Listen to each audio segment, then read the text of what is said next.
Good evening. Good evening. All right. Good evening, everyone. My name is Karen Andre, and I'll be your hostess for the evening. I'm co-chair for this committee that has brought Kwame Ture down to the university tonight. Before I continue, I want to give thanks to the Black Heritage Committee and Student Government Association who helped fund this event, that helped make this possible, and the whole month of Black History Month possible, that we had such outstanding speakers, such as Betty Shabazz, Jawanza Kunjufu, and now the legend himself, Dr. Kwame Ture.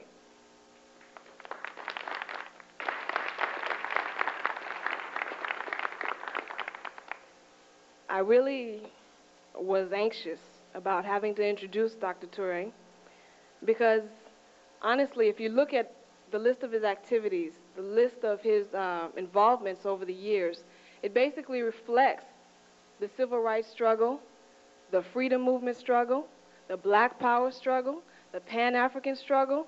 I mean, where do I stop, or where do I begin, rather? Let me begin by saying that he was born June 29th. Should I say the year? 1941, in Trinidad and Tobago, Port of Spain, yes? That's from memory, you know that, right? All right, yeah. A Pan-Africanist leader, Dr. Ture has long been involved in the struggle for justice for Africans all over the world. As a student at Howard University, Dr. Ture was involved in the student movements in Washington, D.C. and across the country. He partook in the Mississippi Freedom Rides and was field secretary and then chairman of the Student Nonviolent Coordinating Committee. Kwame Ture helped organize the Mississippi Freedom Democratic Party in 1964, as well as participating in the voting rights and Black empowerment movements. Under Brother Kwame's leadership, SNCC was a leader in the anti-draft movement and initiated and led the Black Power Cry movement. His leadership in this movement led to his election as Prime Minister of and Chief Organizer for the Black Panther political party. In 1968, he called for a Black United Front and began to advance the African liberation struggle around the world. Kwame Ture's support of liberation movements have led him across the world working with and supporting revolutionary organizations such as the Palestinian Liberation Organization, the Pan-African Congress and the ANC in South Africa, and the American Indian Movement, and the International Indian Treaty Council in the Western Hemisphere. In 1968, he moved to Guinea to study under Sekou Touré and Kwame Nkrumah, the then presidents of Guinea and Ghana, respectively. He helped organize and is today a spokesperson for the All-African People's Revolutionary Party.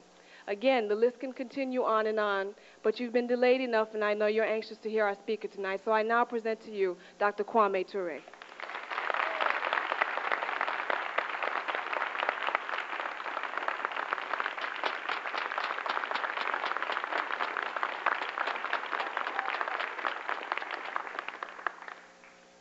Thank you very much. That certainly was an excellent introduction, and took me back so long ago, so many years. You know, I'm proud to say I was born in 1941, and my mother always tells me to say that because she's happy that I'm still alive, because she didn't think I'd make it this far.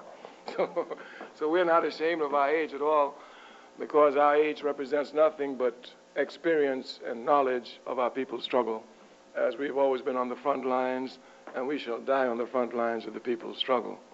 So we're very honored to be here tonight. We want to raise some issues with you, some points. But our major task, of course, is to push to make you be responsible to your people. Of course, this is a critical task that we have on our hands, the task of making us be responsible to our people. You can see the critical nature of the task.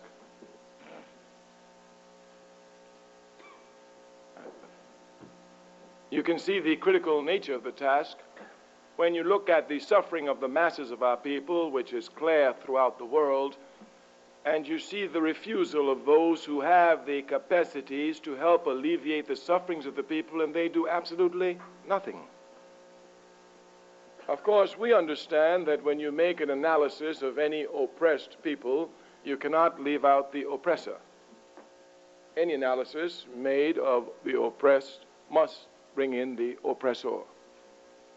Consequently, we understand that the reason why it appears as if these Africans who suffer so much seem to be irresponsible to their people is as a result of the capitalist system, which is our enemy, that puts us in the state that it does. Of course, when we say we come to fight for the people, we come to make you responsible to the people, you have to take out the cobwebs placed in your brains by the capitalist system. I want to make it clear to you here this evening, I'm anti-capitalist. So I do not want you to think that I come to brainwash you. I'm against capitalism. I know it is the enemy of my people. I know we will not be free until it is destroyed, and I know it is going to be destroyed. Consequently, I do not want you to think that I come to brainwash you. You may disagree with what I say. There's nothing wrong with that. I want you to dispute the facts which we present. That's all we ask for. We understand that no people can be true unless they live the truth, and we are convinced of the correctness of the truth of which we speak, because ours is not a result of thought, but a result of action and thought. The capitalist system will give all backward philosophies.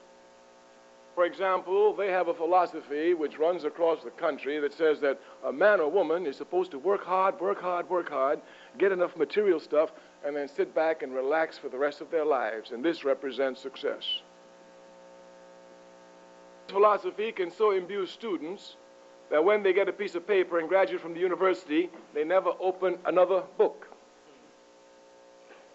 Frederick Douglass said, "Where there is no struggle, there is no progress." We do not think that people really properly comprehend this, but for us we understand, since progress is eternal, struggle is eternal. Not only is struggle eternal, but those of us who are conscious women and conscious men, we come to understand properly that it is only through struggle that we accomplish anything. Certainly as students, you know this.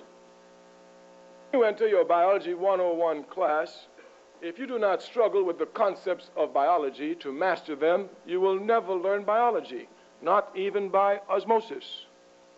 The only way you will acquire a knowledge of biology is through struggling and mastering the concepts of biology. And we say further, the student who attacks the most difficult concepts and masters them will be the best student. That is only struggle that advances us. And we want to tell you something about struggle. This capitalist system lies about you just struggle and then you stop and enjoy life.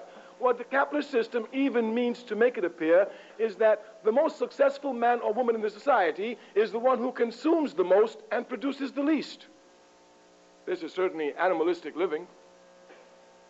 Conscious woman, any conscious man knows that a man, a woman must produce more than they consume. After all, for us, since life is eternal and we are only passengers on the way road, we want to be sure that we make a contribution to life. Life has but one purpose. Its purpose is to advance life. Life has but one purpose. Its purpose is to advance life. Consequently, it means that if a man or a woman comes here as a human being, all they do is eat, sleep, reproduce, and pass on, why, a dog does this. They have made no mark and no contribution to humanity. For what purpose did they come? Really, it's better they come as a cow. At least when they die, we can eat them and they can be of service to us.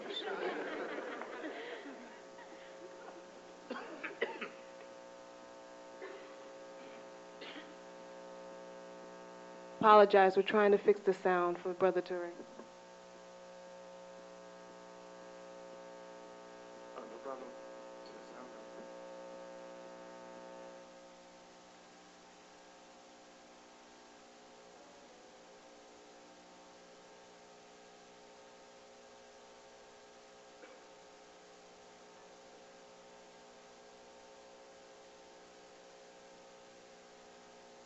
We say that they should come as a cow.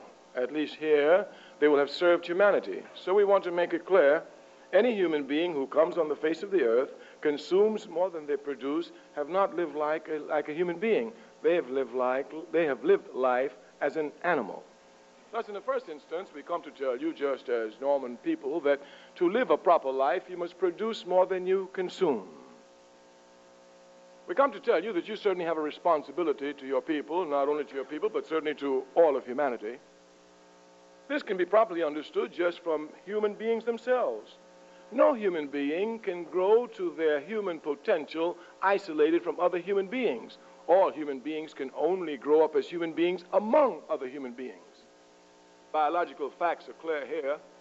If you take a cat, a kitten, the minute it's born, you take a dog, a puppy, the minute it's born, you take a child, an infant, the minute it's born, and you throw all three in the woods, the puppy will grow up to be a dog. It will walk on all four, it'll bark, it'll love bones. The kitten will grow up to be a cat, it'll walk on all four, it'll meow, it'll love mice.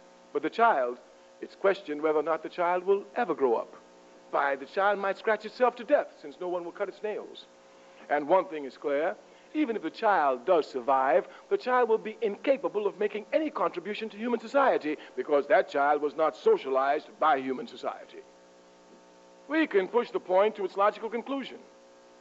We can say that an animal, a human being separated from the human species, is more stupid than any other animal separated from its species.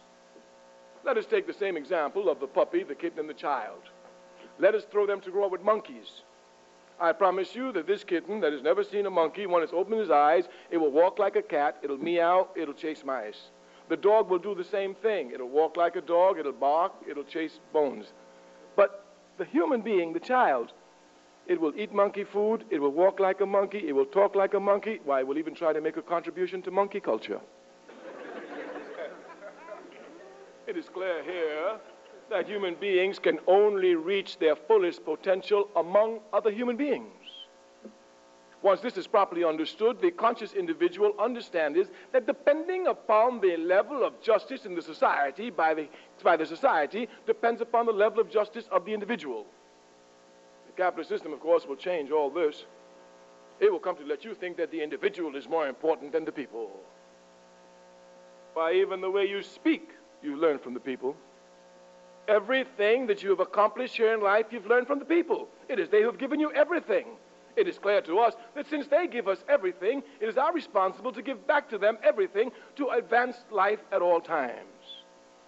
This will have serious repercussions among African students who do not comprehend precisely what we're saying.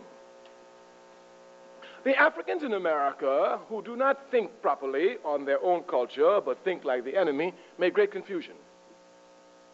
If you look at the struggle of Africans all over the world and in America, you will see that they struggle as a mass people. All their struggles are mass struggles. Yet, all their advancements are individual advancements. Hear us properly. We say the masses struggle, and then the capitalist system gives us an individual who advances, maybe the first one to work for IBM, the first one to work for Coca-Cola, who knows. And this first one is so confused that they actually think that by being a first one to work for IBM, that they have been a credit to the race. Indeed, they believe they have advanced the race. There's nothing but clear stupidity, backward thinking, confusion by the capitalist system. If the masses of our people suffer for our advancement, progress only comes when the masses advance. If the masses do not progress, there's no progress at all. If one knows this, there's no discussion about since the 60s. Certainly since the 60s, many individuals have climbed up. Some have become mayors, some basketball players, some football players, some on television, some movie directors. All of this is a result of the struggles of the masses of the people. But the conditions of the masses of our people become worse. For someone to discuss progress means that they're clearly confused. There's been no progress for our people. The conditions are worse. The only progress for our people is a rising consciousness of the masses which will never stop. Aside from the rising consciousness of our people, the conditions are worse for the masses of our people. If you have rising consciousness and worse conditions, there's no question you're heading for the path of revolution. It's quite clear. You say you must not, of course, let the capitalist system confuse you. You must come for yourself to decide for yourself. The system makes you lazy, you know. I'm willing to bet you, without knowing any of you as students, this is my first time here in some years. I think it's my first time ever coming here, as a matter of fact. I'm willing to bet you that no more than 3% of the students here read books outside of their assigned books by their professors, if they even read that. If they even read that. But since you do not go out and look for your history, you take which is given to you, and you think what is given to you is what you're supposed to get. The enemy will never give you the truth, and certainly will never give you your history. Teach, and we say, no man, no woman looking for the truth cannot find it. Someone can hide the truth, but if you look for it, you'll find it. The only way you will not find the truth is if you do not look for the truth. We can give examples everywhere. Some years ago, when at Spelman College, around the time when Martin Luther King's birthday had just become a holiday, I had the opportunity to speak at Spelman College. You know, those sisters were fired up.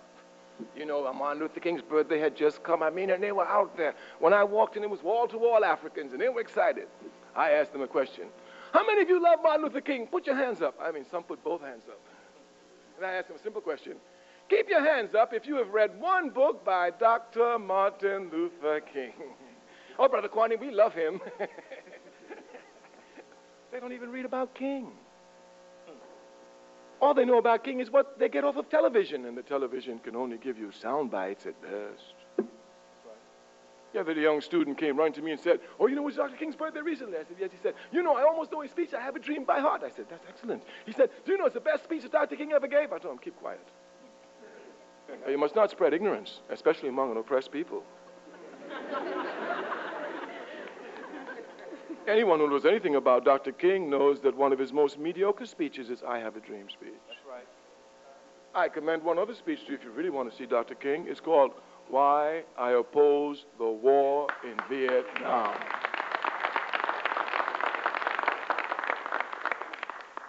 It is here that you will come to see truly something about Dr. King.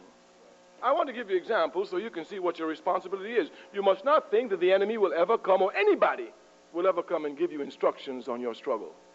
It is only you yourself who must find the thread of your struggle. It is your responsibility to understand the resistance of your struggle and to make your contribution to your struggle. When they get through with Dr. King's interpretation, since we don't read him or study him or analyze him, they make you believe that the greatest contribution Dr. King made to his people was nonviolence. And they call him a creative genius. Can you imagine that? That means that all Dr. King did with nonviolence was to take that from Mahatma Gandhi and adapt it to the situation in the United States. A genius doesn't have to do this. Why, even George Bush can do that. But Dr. King certainly was a creative genius.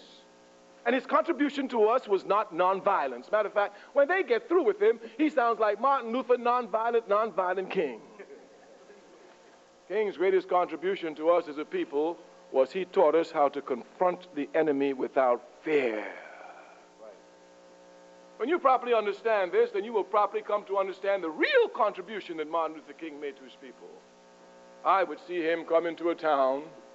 All the signs were segregated. The Africans there were trembling when they saw white people. If they were walking on the sidewalk and the white person was coming, they have to get off the sidewalk, take off their hat and say, yes, sir, I have seen this in my life. I've seen these people come trembling, and Dr. King come to the town and said, we're going to change everything here. Oh, Dr. King, please don't talk too loud. He said, no, we're going to change everything here. We're going to turn these signs upside down. Oh, no, Dr. King, these white folk down here, they're too mean. He said, no, we're going to mobilize everybody. Dr. King, we ain't got no way. And Dr. King would look at him and say, my God is a mighty God. He make a way out of no way. And this same Dr. King would take these same people who were afraid of white people just 2 weeks later, and you will see 8-year-old girls, 82-year-old women getting up, facing dogs, facing fire hoses, facing cattle prods, facing batons, facing horses, getting knocked down and getting up and going again with nothing in their hands except the righteous belief of the righteousness of their cause and nonviolence as their tactic. Dr. King would take the same man who was scared of white folks and have the same man face them with all the weapons in their hands, and this man had nothing but the conviction of the correctness of his cause. Dr. King is a great man. You must know precisely his greatness. I tell all the people in the world, I lay all the rebellions in this country at the feet of Dr. Martin Luther King. Of course, when Dr. King taught me how to face white people without guns, and they had all the guns, it didn't take nothing for me to pick up a gun and face them.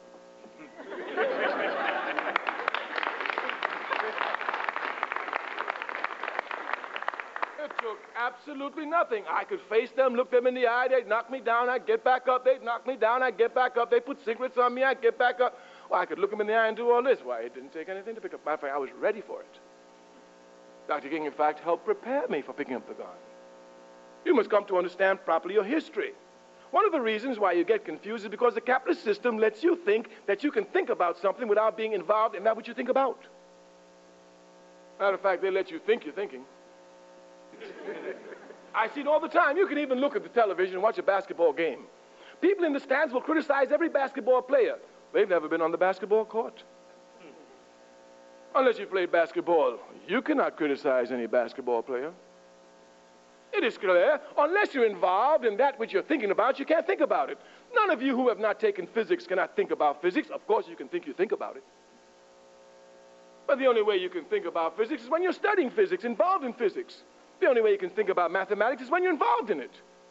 If you say you are for world peace and you think about world peace, but you do absolutely nothing for world peace, you're not thinking about world peace. You're just thinking you're thinking about world peace. So it is with the struggles of our people. I am sure that if I asked all of you, do you want our people struggle to advance? Every hand must go up. The truth is so powerful that even liars must spit it out. Of course. Every hand would go up. Oh, everybody wants the people to advance. Everybody wants us to get equality. Everybody wants terrorism to stop against us. Everybody wants racism to stop. Then you ask, how many are involved in the struggle to advance the people's cause? The hands will go down. But those who are not involved in the people's struggle, they still think that they think about the people's struggle. We must stop this for you. You must come to understand that the only way you can think about your people's struggle is when you are involved in your people's struggle. And if you're not involved in your people's struggle, don't fool yourself. Don't let capitalism let you think that you're thinking about your people. The capitalist system makes people stupid and then makes them arrogant in their stupidity. Not only do they not know, but they do not want to know. I've seen it everywhere. As a matter of fact, they take positions based on total ignorance. I told you I'm anti-capitalist, thus I'm a socialist. The other day while I was just speaking about socialism, my brother said, "Oh, Brother Kwame, you still talking about socialism?" I said, "Yes, sir." He said, "Well, you know, I ain't no socialist. I'm a capitalist. You know, America's a capitalist system, and it's the greatest country in the world." Well, you know the line. I don't have to tell it to you. And he said he was for capitalism. I asked the brother one simple question. "Bro, how much capital you got in the bank?" Just a simple question. He was unemployed. Well, you know what Malcolm said. The slave will work harder to put out the master's house when it's on fire than the master himself. They don't even know what capitalism is and don't know what socialism is, but they take strong positions. Strongly, I'm against socialism. What is it? I'm against it. If you say you love your people, then you want to know everything there is to know about your people. Do you know that if a little brother on this campus happens to be your boyfriend and he says he likes you, he wants to know everything about you? Who are you going with before me? What'd you all do? How'd you all do it? Everything.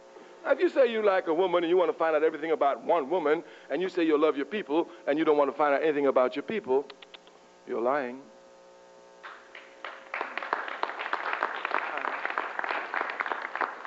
You see, the capitalist system makes them lazy about every aspect of their life. That's why it must be struggled against without pity and without mercy.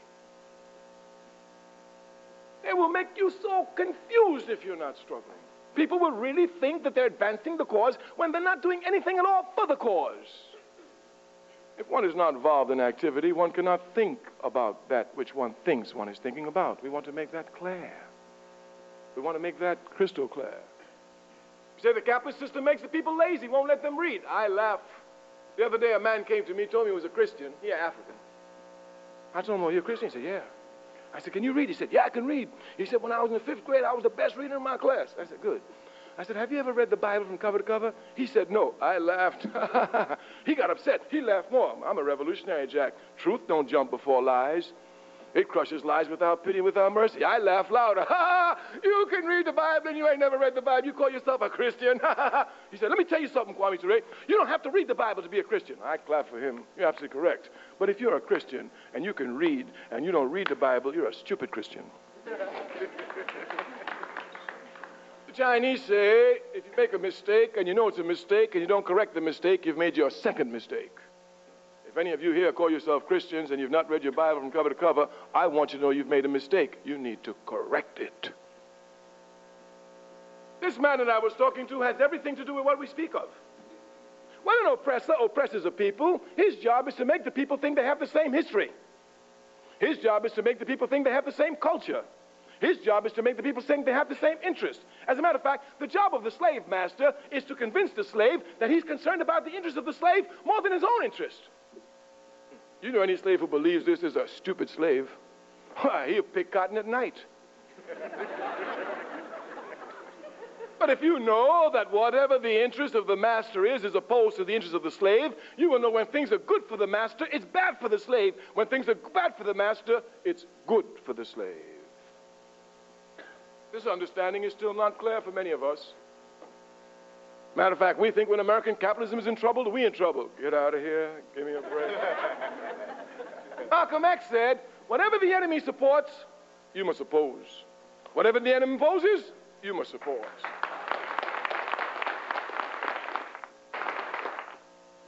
I remember when George Bush said he was going to go to war with Baghdad. I quickly sent a message to Saddam Hussein. I said, I'm with you. I'm with you. Man said, this is most irrational. I said, let me tell you something. If I'm the Imam of Mecca and American imperialism is fighting with the devil, I'm on the side of the devil. Other man said, you just irrational. What about Somalia? I said, don't break. I don't waste time with this. That's for others. I know they're wrong from the jump. So I don't even waste time with them. You mean you can't feed me in Harlem? You're going to go 10,000 miles to Somalia to feed me? Give me a break. Hey, they want to make the Africans in America think that we have the same history. You know, some of us actually think we came here on the Mayflower. Yes. You can look at the effect it has upon us. Look, America is a country of immigrants. Don't get confused. The only people in this country who are not immigrants are the indigenous people, those commonly called Indians because of Columbus's stupidity. They're the only ones. Everybody else is an immigrant. And most of these immigrants come from two continents, Europe and Africa. That's right. If you will look, those Europeans who came as immigrants, they came voluntarily on their own. Each of them left Europe voluntarily, seeking a better life. We understand some of them are fleeing economic repression, some were fleeing religious intolerance, religious persecution, some were fleeing jails, etc. But each and every one who got on a boat coming to America from Europe thought in their own conception that they were coming to a better life, however they defined it. No African, not even the biggest Uncle Tom today, got on a slave boat voluntarily. We were not running from economic oppression. We were not running from religious intolerance. And certainly we had no jails. And every African, once they left the continent of Africa and got into a slave ship, got into hell. And today we still find ourselves in hell. Now you look at logics. Here are people who voluntarily left their country. Here are those who've been forced against their country. In their country, they were happy, beating drums and dancing. You understand? In America, when they came here, they couldn't even beat the drum.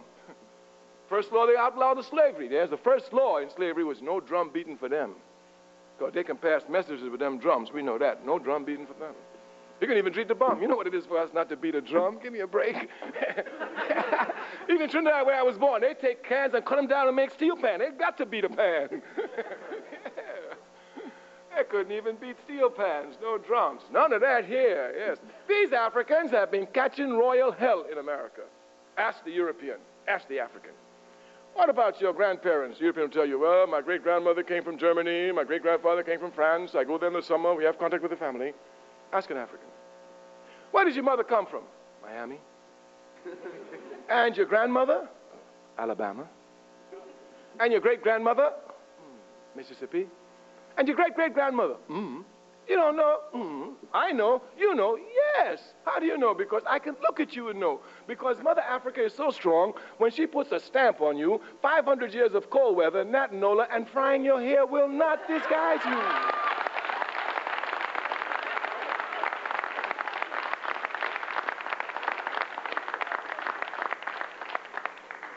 But the Africans are ashamed to admit that they come from Africa. And I don't see what we are the only ones who look like them. Don't nobody else in the world look like us.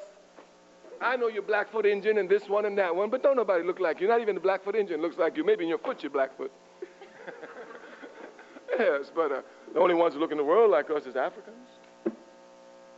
The reason why they're ashamed of Africa, hear me well, is because they're totally ignorant of Africa. Any man, any woman knowing anything about Africa must be proud of Africa. It's only an ignorant man who knows nothing of world history who knows nothing of Africa. We could spend days here giving you the contributions of Africa to world civilization. We pick only one area, that of religion. This is extremely important for us because you know we are a religious people. But I want to show you that even in religion, even in the church, you've got to fight capitalism, otherwise it will confuse you. Africa gave monotheism to the world, belief in one God. And when Africa gave belief in one God to the world, nowhere else in the world were they preaching monotheism. Nowhere else. And we just tell you in passing, a sister said to me the other day, said, you know, I don't like religions. I said, no, why is that? She said, because all of them are male-dominated. I told her, you don't know nothing about your history. The first monotheistic religion, the first religion had one God, coming out of Africa, had a female God. She was the head of the church. She was the head of it. In the African language, she's called Ast, A-A-S-T. The Greeks call her Isis, I-S-I-S. This was the first God. Judaism, the religion which preaches, chronologically, belief in one God, the first religion to do so, came out of Africa. It was Africa's gift to the world. I know this. When I yell at Zionists and they come to tell me nonsense, well, how can you talk about it? Talk about our religion. I say, I can talk about your religion because I gave it to you. I know who I am. First Jews in the world were Africans. Everyone knows that. Judaism could only develop in Africa because it was only in Africa that monotheism existed. To the east of Africa, they were worshiping the sun. To the north of Africa, in Palestine, they were worshiping idols and would do so until the Prophet Muhammad, peace be upon his name, came in the 6th century to give them monotheism. These are historical facts. These are undeniable historical facts. As a matter of fact, don't take me, this ranting, raving revolutionary, as your point of documentation for Africa's contribution to Judaism. I give you Sigmund Freud, his last book, Moses and Monotheism, a book which they hide, incidentally. But if you go to your library, you'll find it. You'll find it. It'll surprise you. I was telling a man the other day, he said, you're always condemning American capitalism and the education system. I said, I have to. It makes the people lazy, stupid. He said, why say that? I said, listen, I live outside of America. When a revolutionary regime seizes power, they ban reactionary books. When a reactionary regime seizes power, they burn revolutionary books. But in America, you ain't got to ban or burn nothing. Put them in the library. Don't nobody read them. Oh, my. If it ain't assigned by the teacher, what am I going to read it for? The book is called Moses and Monotheism by Sigmund Freud. It's his last book. Here, Sigmund Freud, using archaeological, historical, psychological, and every other type of scientific proof, comes to document for the whole world that Judaism began in Africa and Moses was an African. Right. That's right. This is clear. So we know our history, so we do not get confused. Africa's contributions to Christianity were outstanding. I want to pause a little because you know so many of us call ourselves Christians. Don't read the Bible, don't know nothing about the history of Christianity. The capitalist system will drive you to frivolity away from the forces that affect your lives. I'm sure there are brothers and sisters sitting before me who are Christians and at the same time are members of fraternities and sororities. And I'm willing to bet you 9 out of 10 of them know more about the history of the fraternity and the sorority than they do of the history of Christianity. We are not here putting down any frat member, any soror sister, it must be clear here. But what we're saying is a fact. Even the frat brother or the soror sister who is a Christian will have to tell us that Christianity is more important than the fraternity. These Christians don't even read the Bible. The other day I met a white man. He's a fundamentalist, a born-again Christian. We were on the plane. He didn't know who I was, and he was just, you know how when they get born again, they just want to spread the word. Well, I'm cool with me, you know. Real cool with me because that's my job, so I can learn something from him, you know. So he's talking about how he's born again Christian. In the middle of it, when he stopped, I said, I said, I'm African. He said, yes, I see you wearing all those clothes from Africa. I said, yes, I'm from Africa. And what do you think about Africa? He said, well, I don't have too much thoughts. What do you think about its history? He said, well, I don't have too much thoughts about it. I said, but you're not a Christian. He said, what? I said, you're not a Christian. I said, if you were a Christian, you'd have to respect Africa. When Jesus Christ, peace be upon his name, was in trouble and everybody was trying to kill him, it was only Africa that granted him refuge.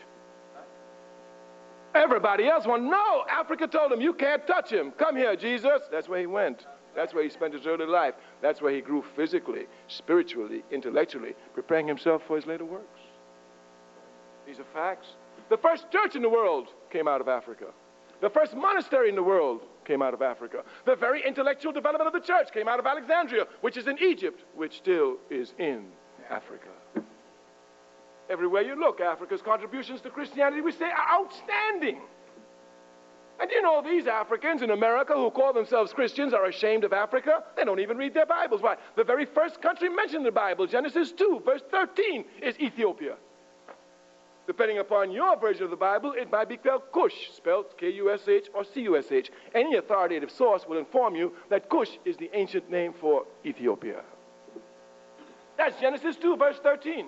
If these Africans would read their Bible, they would see Egypt and Ethiopia is mentioned more in the Bible than even Israel. No African who truly says they are Christian, understanding their religion, cannot respect Africa. It's only a Christian who's a hypocrite, who says he's a Christian, carry the Bible under the arm, but don't open it. Capitalism will confuse you. European culture has a tendency to make the particular history of Europe, the particular culture of Europe, universal. We must fight against this, because each member of the human race makes a proper contribution to history. They will confuse you. Anyone knowing the history of Christianity knows that it took 400 years after the death of Jesus Christ for Christianity to enter into Europe. 400 years after his death. These are historical facts. Yet everywhere you go, and I see how capitalism messes with my people, oh, God, give them strength to fight. I'll go to a church in Africa, a church in the Caribbean, a church in South America, a church in America, among these Africans, and 99% of them, when I walk in the church, have a picture of a white Jesus with blonde hair, blue eyes, and Jesus Christ never stepped his foot in Europe. Never.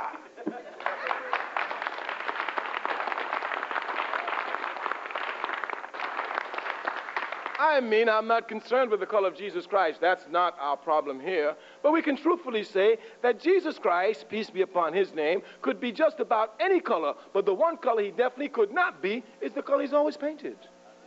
Matter of fact, if these Christians will do the slightest research, they will come to find out that this white Jesus, which they are bowing down before, is nothing other than the uncle of Michelangelo, who used him as the model to paint the picture.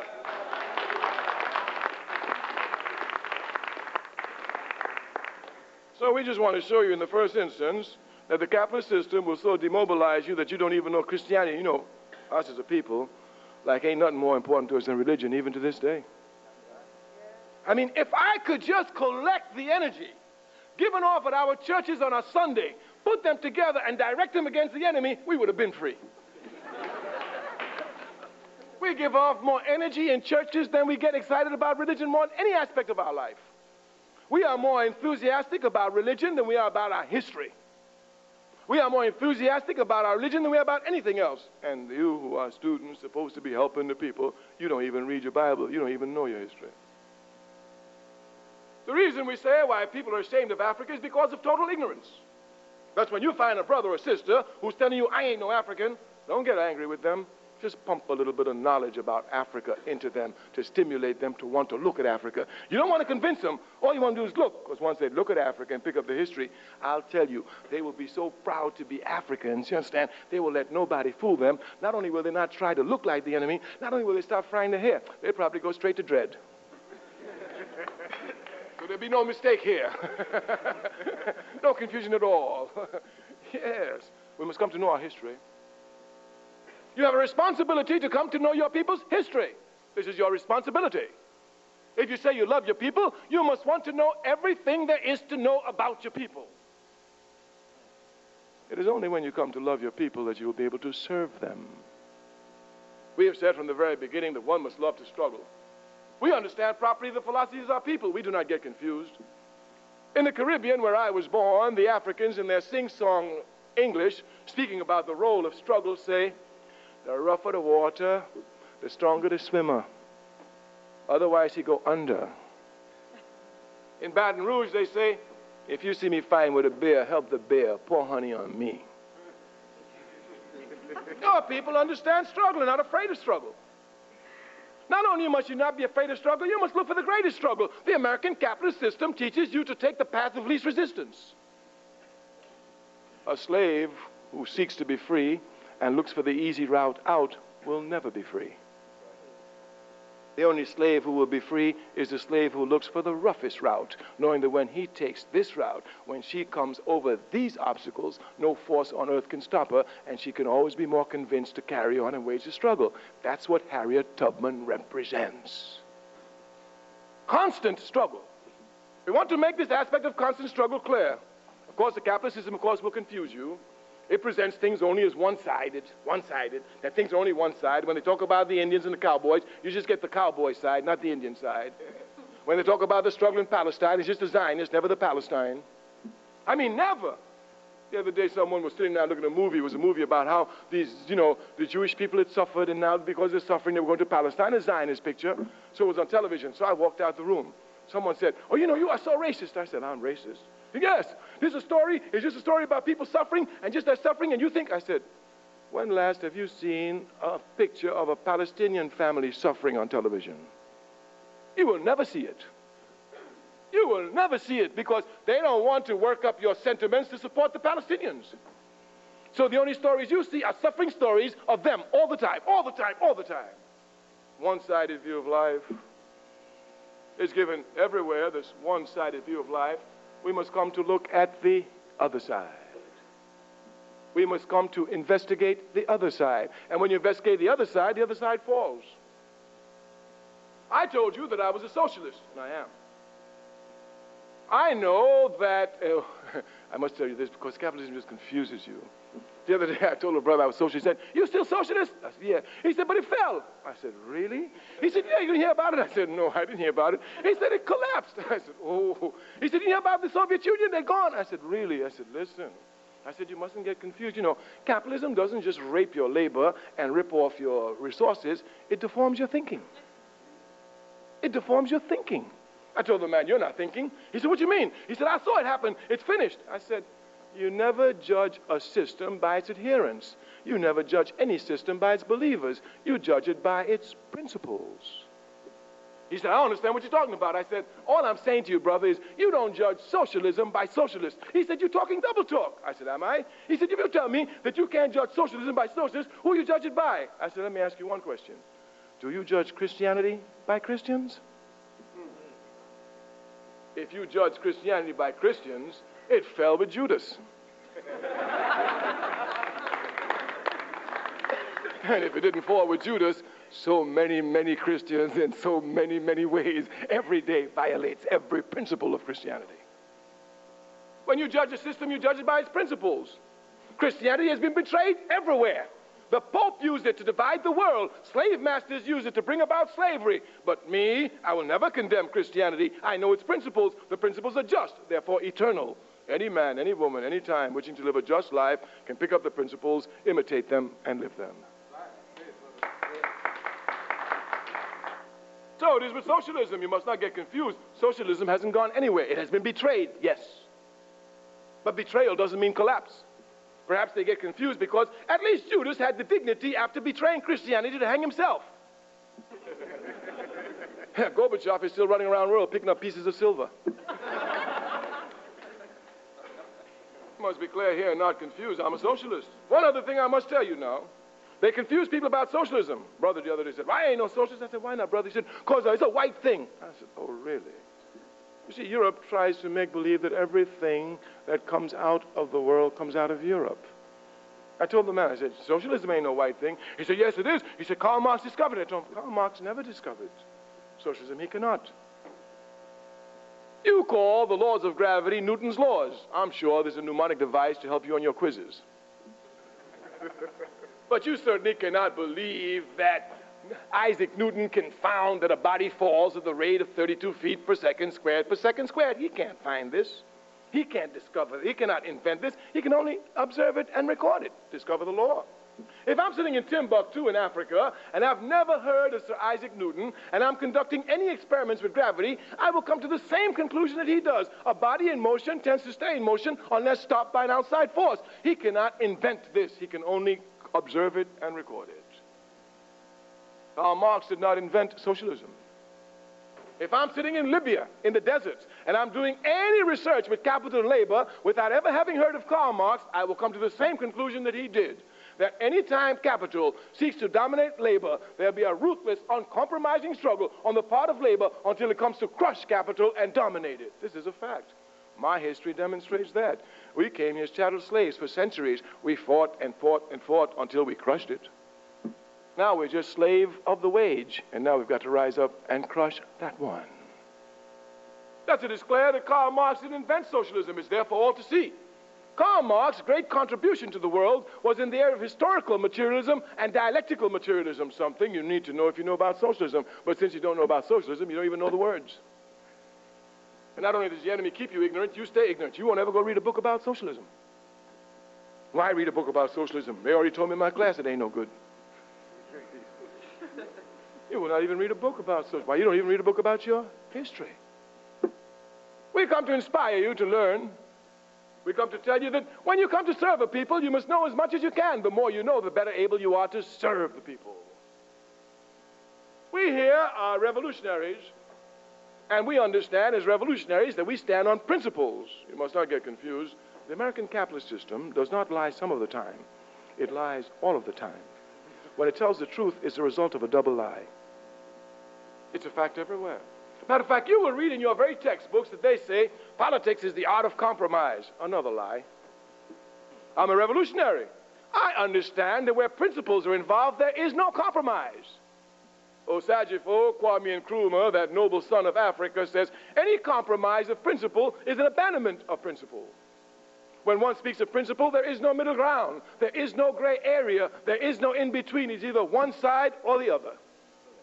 When the capitalist press want to attack the All-African People's Revolutionary Party, they tell people all the time, don't you all go listen to them. They're crazy.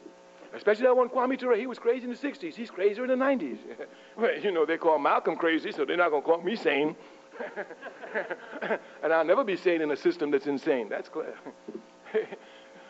They said, oh, he's just extremist. You know, for him, everything is one side or the other. It's either white or black. Ain't nothing gray. It's either hot or cold. Ain't nothing warm. It's either wet or dry. Ain't nothing damp. They're correct. We're revolutionaries, and we fight for principles, and there is no compromise. You know this well as students. When you recount a story, either you lie or you tell the truth. Where's the middle ground? On a test, either you cheat or you do not. There is no gray area.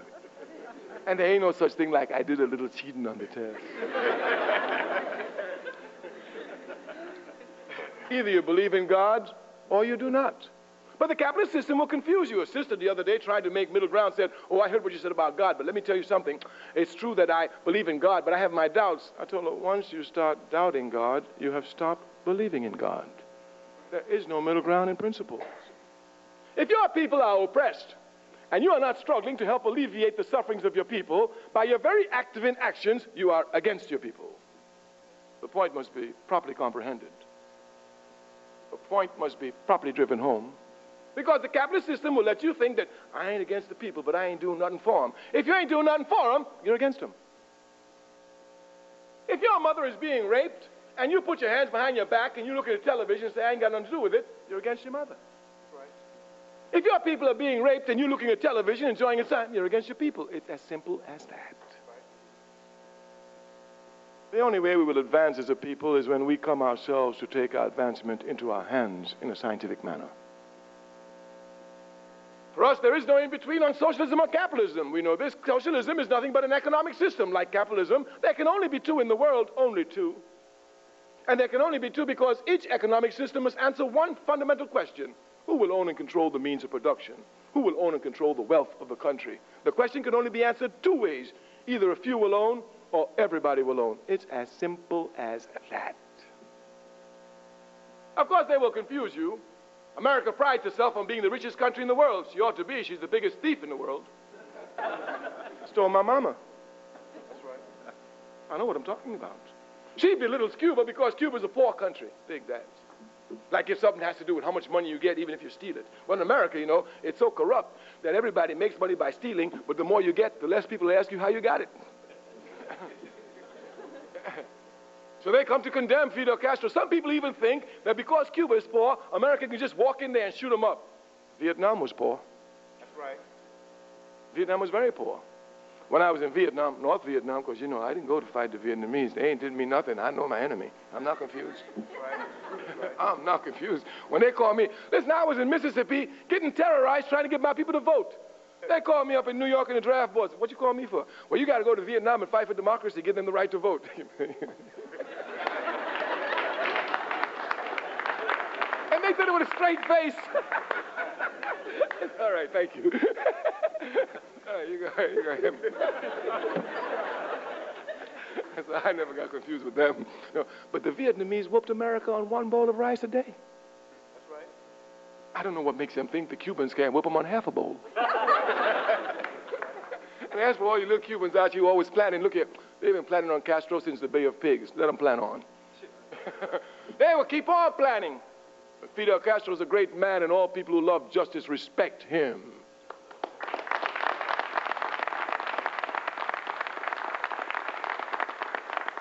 Look at the situation. Cuba is a poor country, of that there is no question. But do you know in Cuba, every child from the time they're born until they die will have perfect health care, free of charge to every level. They won't even pay for medicine. It's a poor country.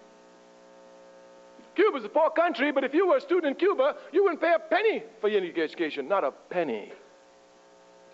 When you look at poor Cuba and see its concerns for its citizens, and you look at rich America and see its homeless, of which Cuba has none, you can see the difference between capitalism and socialism.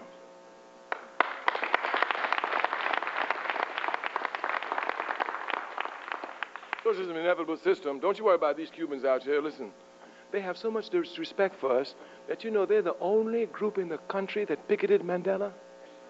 I mean, more poor Mandela. Look at him. I mean, if they picket Mandela, what they gonna do to me? Well, Mandela's calling for peace. I'm calling for shotgun. Fire them up, shoot them all. What they gonna do to me? But you know, we told them the other day, said, listen, you better go tell those Cubans that they better be careful with these Africans, because these Africans, they rise up and burn. And next time they burn that part of Miami, they can't swim back to Cuba. So they better be real cool, walk slightly with us. You understand? They go play all that tra-la with them other people. These Africans, when they jump up, Jack, they burn. And when they burn, after they sit down, they don't give a damn about nothing else. That's a fact. You know, people get confused. The other day I was talking about the rebellion in Los Angeles in April. A journalist said, well, you seem excited about it. I said, of course I am. It means resistance is growing. I'm a revolutionary. I want resistance to grow. He said, well, you know, these people burned up their property. I told him, give me a break. In capitalist system, property is more important than everything else. It's a sacred value. And private property, oh, that's the most sacred of all.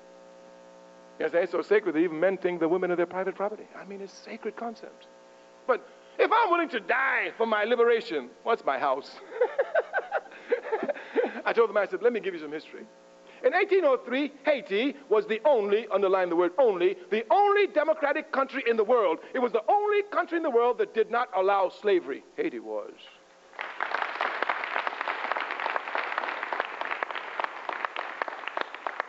America can talk about democracy, we understand it, but Haiti, and not only that, in order to maintain that, they had to fight every major European slaveholding power. I want to give you some of your history because you don't even know it. When the Haitians, the Africans in Haiti, rose up against the French colonialism, Napoleon was at dizzying heights of power in Europe. He dominated Europe. When they informed that some Africans rose up against him in Haiti, he said, what? These Africans, Russia's at my feet, Germany's at my feet, some Africans in some little island. He got his brother-in-law, Lurlek. He said, you go there and crush them. Oh, Lurlek got his troops, and they got troops, and they came to crush those Africans. But let me tell you something you don't know. Once history is made, it can never be unmade. Once history is made, even if it's not recorded, it leaves its indelible mark upon the consciousness of the people.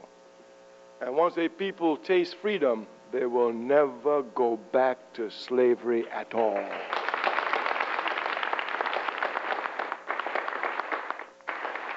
These slaves waited for the French, these Africans just riding out of slavery, and they watched the French, and the French came. And when they saw the French was actually coming on the island, you know what the first law of the Haitian Revolution was? The first order, burn the island to a crisp. And that's just what they did. They burnt the entire island. Then they told the French, all right, let's go, we're going to tango now. Because it's a fight to the death. Either we win or we die. There is no in-between here. Anyone who knows anything about law knows burning property means absolutely nothing. When the Germans were advancing on the Soviet Union, Stalin gave the law, burn everything. Don't let them get nothing. It was the Soviet Union they were burning. It was their own country. They just want to put property value above you and confuse you. Oh, they're burning their own house. They don't even belong to us anyway. Well, burn them. Okay, for my freedom, I'll burn anything. You understand? I wouldn't even think twice about it. You understand? So don't let them confuse you. Resistance is growing, and they're trying to stop it by confusing you, which you burn in your own buildings. I'll burn your mama for my freedom.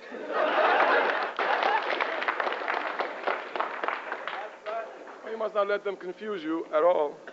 Of course, this rebellion in April has a lot to do with the struggle that we're involved in.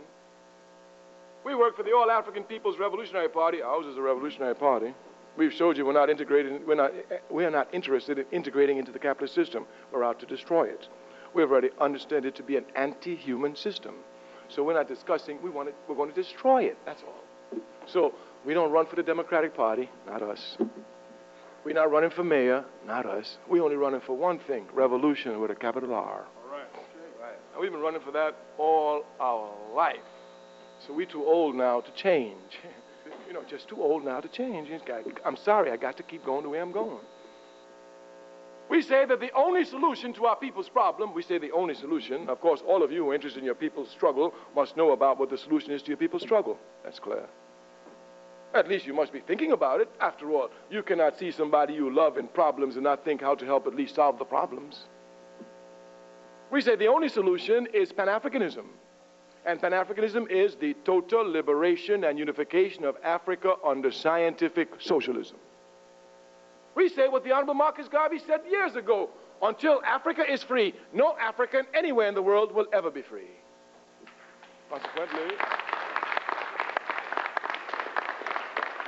Consequently, we understand the necessity for this struggle here. Of course, some of you may not agree with us. We have no problem here. Some of you say, oh, this brother came to talk us about, we don't believe. All right, I have no problem with you. We say we have two purposes. One purpose here, to make you responsible to your people. Of course, being responsible to your people can only be done in action, not just in thought. I think we've eliminated that. If you will look properly at what we said happens to be our solution, you may disagree with it. But if you want to make a contribution to your people's struggle, you must look at the history of your people. And when you look at the history of your people, you must see where they're going, and you must join in the march with them. Now, a lot of people make a lot of confusion. Man, I don't know where he got this from. A nice journalist, he was a nice guy. He said, what you think about Bill Clinton? I said, who? He said, I mean, Bill Clinton in relations to... I said, me, I never look at anybody outside my people. It's only my people that advances me. I'm not confused. But they will even confuse you and let you think that somebody outside of a race, a good white man, advances us. I mean, they even got in the law that Abraham Lincoln freed us. Dig that. I mean, and people really believe it. If you just look at statistical facts, not analysis, you'll see this is just another lie. In 1859, they hung John Brown. Why they hung him? Because he wanted to start a civil war. But I tell you, history cannot be denied. They hung him in 1859, and the man who hung him was Lee, who was then working for the federal government. And the same Lee, 2 years later, had to attack the same federal government where he hung John Lee. 2 years. You must know history. No man, no woman can go against the force of history. You must be a part of this force, so you must understand it properly. You said they hung John Brown, but by 1861, the Civil War broke out. Frederick Douglass wore out his shoes going to Abraham Lincoln telling him, free the slaves. His generals were writing him all the time saying, look, these white Southerners got a force that they're using. These slaves dig their ditches. These slaves cook for them. These slaves mend their uniforms. These slaves clean their guns. These slaves tend for them when they're sick. This is a force that we must take away from them. Lincoln absolutely refused. It was not until 1863, when the South was winning the war, and it was clear the North was absolutely about to lose the war, that Abraham Lincoln signed the Emancipation Proclamation. Facts. These are facts. And in 1863, when he freed the slaves, Frederick Douglass wore out his feet going to him town. Let the slaves pick up the guns. Let the slaves pick up the guns. His generals were writing to him. He said, these slaves can be good fighters, you know, let them pick up the gun. He refused. It was not until clear that the South was winning the war, and there was no way that in 1864 he signed a bill to let the slaves pick up the gun. And when the slaves picked up the gun, in 9 months, the war was over. The war was over. Could you imagine that my slave master had been brutalizing my mama, brutalizing me, and you give me a gun and you tell me I got, where is he, Jack? slaves had all the motivation to fight. The slaves had every reason to fight. And their motivating force was beyond that. As a matter of fact, when the slaves came, the white troops just fell back. These are just historical facts. Yet you read every book on the civil rights movement, no recognition is given to us for our role in the struggle. Abraham Lincoln, a good white man, took pity on you, he freed you. Thank you, Abraham. Brother was telling me once in the 1960s, never forget, a journalist came to me and said, "Aren't you happy for President Johnson?" I said, "President Johnson?" He said, "What do you think about him?" I said, "Just any other white man." He said, "No, you must like him." I said, "Why?" He said, "He signed the Civil Rights Bill for you." I said, "Yes, he did, but while he was signing, my people were burning up these streets of this country. He better hurry up and sign something." It is your people and your people alone who advance you. So I told the man, I have never looked to a white hope. I thought that was a white thing. I don't look to Bill Clinton. I look only to the masses of my people. If you will look at the history of the masses of your people, you will see that we have certain aspects which we have to highlight and certain aspects which we do not need to highlight.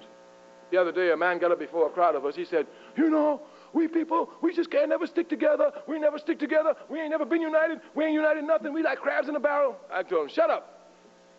I'm a revolutionary. I don't let you come talk nonsense before the people."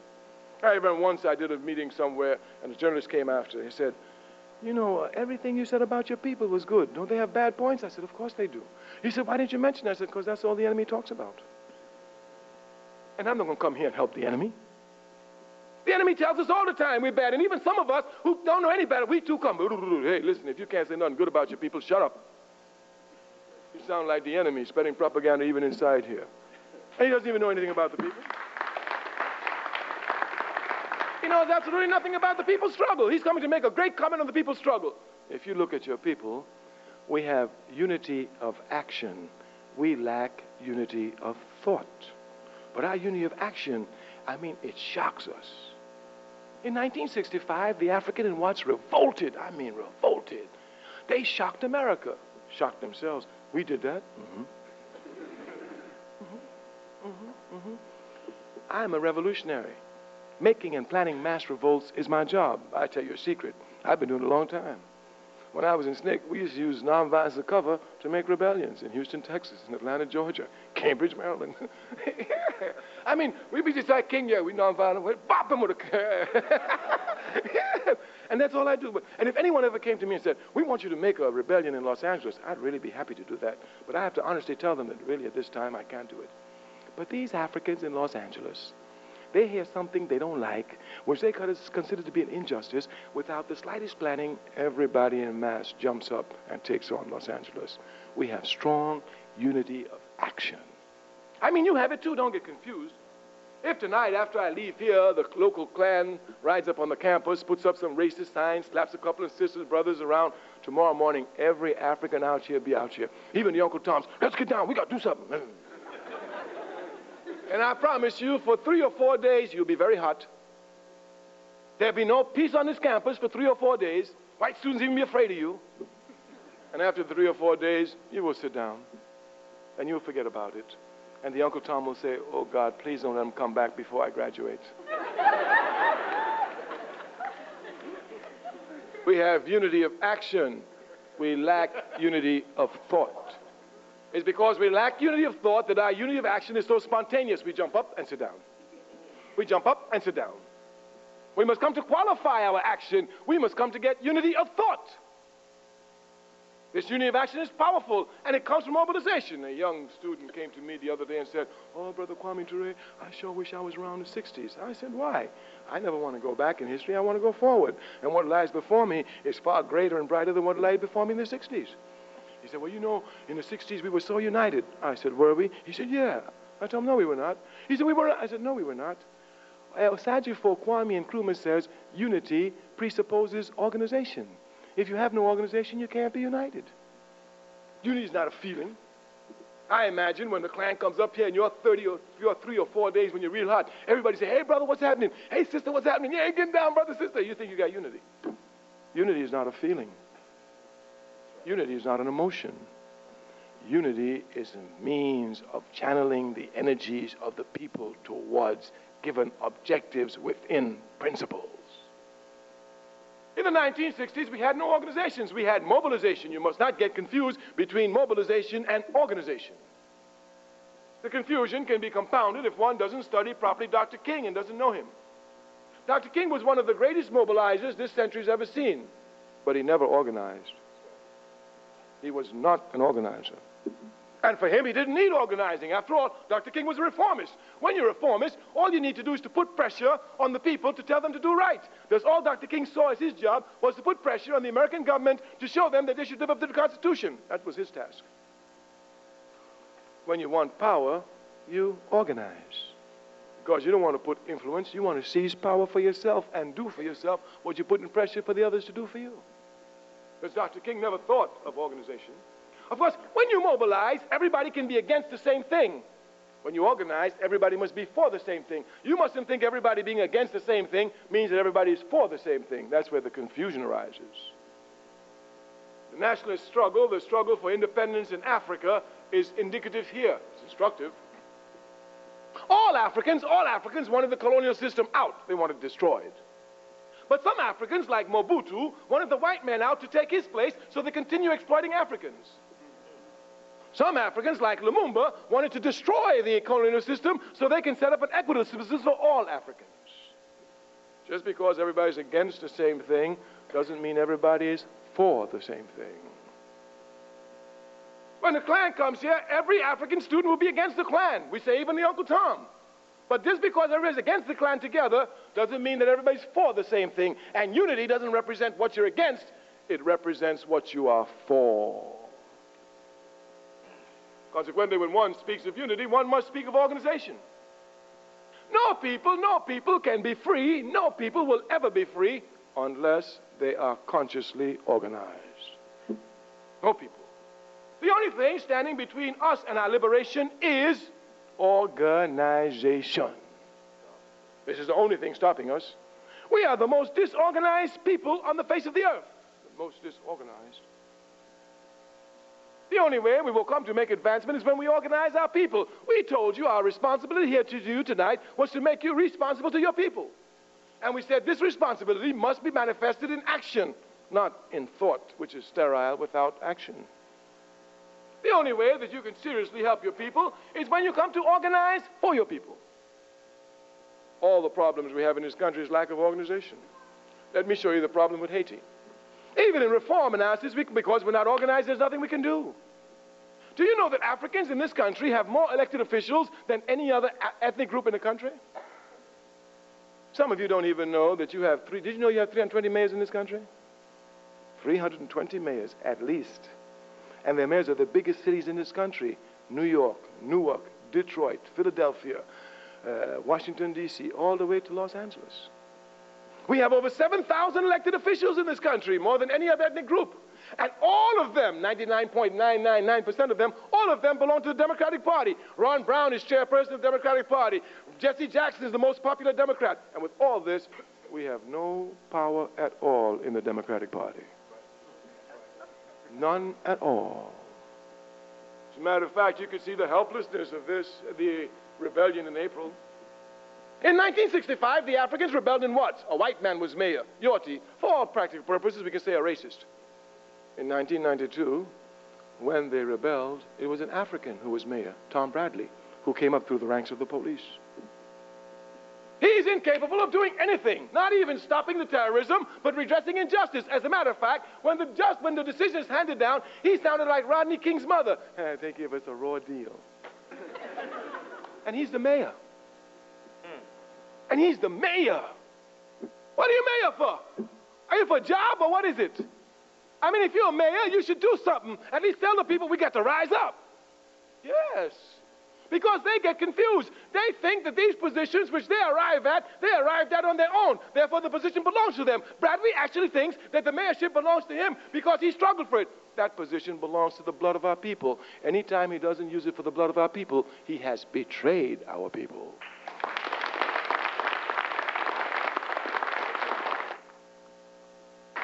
In the people's struggle, every position that the people advance must be used to advance the struggle.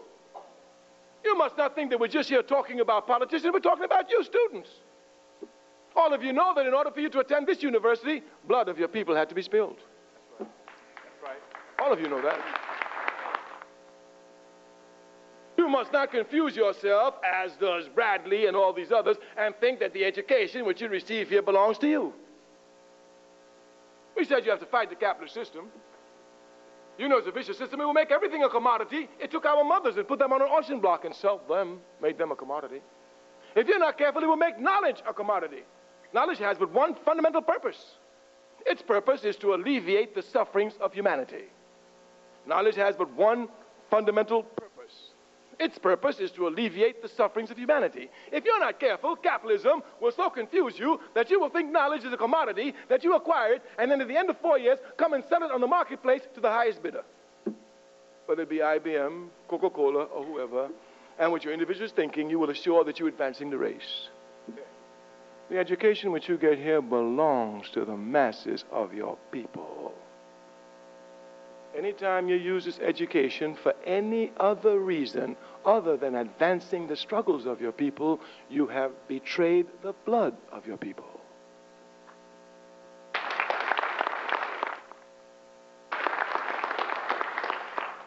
You have a serious responsibility to your people. This responsibility is imposed upon you because of the very history of your people. Malcolm X said, "Revolution is bloody. It knows no compromise. It overturns and destroys everything in its path." He's correct. The other day when speaking about revolution, a brother said, "Well, you know, I'll go for that revolution stuff, but you know, that bloodshed stuff bothers me." I laughed at him and said, "You know nothing about your people's history." We are the only people in this country who shed blood for reforms. Dig that. That's right. I mean for reforms. To ride on a bus where you pay the same money like everybody pay and sit where you want to sit, we've got to shed our blood. If you have money and you want to buy a house anywhere in America and you're an African, to live there, you've got to shed your blood. To get into schools like this, schools where we pay our taxes just like everybody else, we've got to shed our blood. To get the vote, which every immigrant gets the minute they get here, we've got to shed our blood. Nobody sitting in this audience can give me one example of one advancement of our people, even individual, which was not at the price of the shedding of the blood of the masses of our people. That's right. We shed blood for reform. What you scared of? Logic will impose itself upon the people. Since we shed blood for reform and we ain't going nowhere, let's get together, shed blood for revolution, make it, and be free once and for all.